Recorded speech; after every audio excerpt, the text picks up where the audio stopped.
Bonjour à tous, bienvenue dans cette nouvelle vidéo de Focus Sur. Nous allons voir aujourd'hui les 3 points à retenir sur la loi de finances pour 2026. En France, la loi de finances pour 2026 s'inscrit dans un contexte budgétaire, politique et économique particulièrement tendu.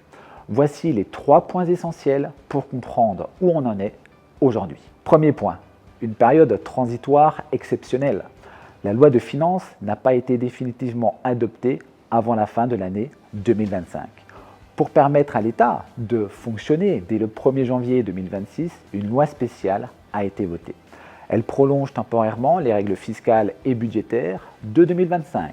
Cette procédure garantit la continuité des services publics, mais ne remplace pas un véritable budget.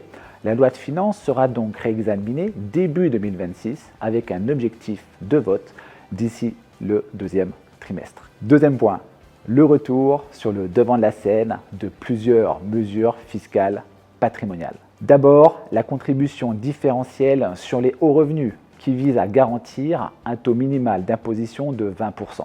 Sa reconduction doit être votée puisqu'elle ne devait s'appliquer qu'en 2025.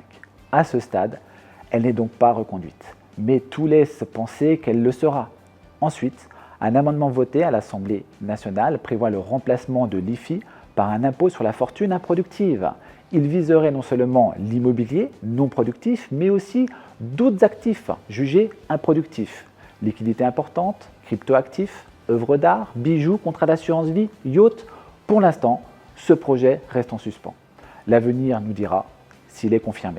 Enfin, le projet initial évoquait aussi une taxation du patrimoine financier des sociétés holding patrimoniales, ciblant les actifs sans lien direct avec une activité économique réelle.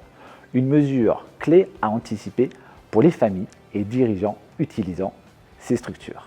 Troisième point, le vote définitif du projet de loi de finances de la sécurité sociale qui prévoit notamment une hausse de 1,4% de la CSG, ce qui impactera directement de nombreux placements, compte titres, PEA, PER assurantiel et bancaire, compte à terme, PEE, crypto-monnaie, location meublée.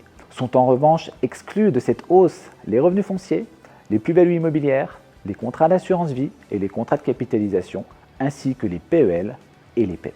Les lois de finances pour 2026 traduisent donc une tendance qui est claire, plus de prélèvements, moins d'automatismes fiscaux et une exigence accrue de pilotage patrimonial.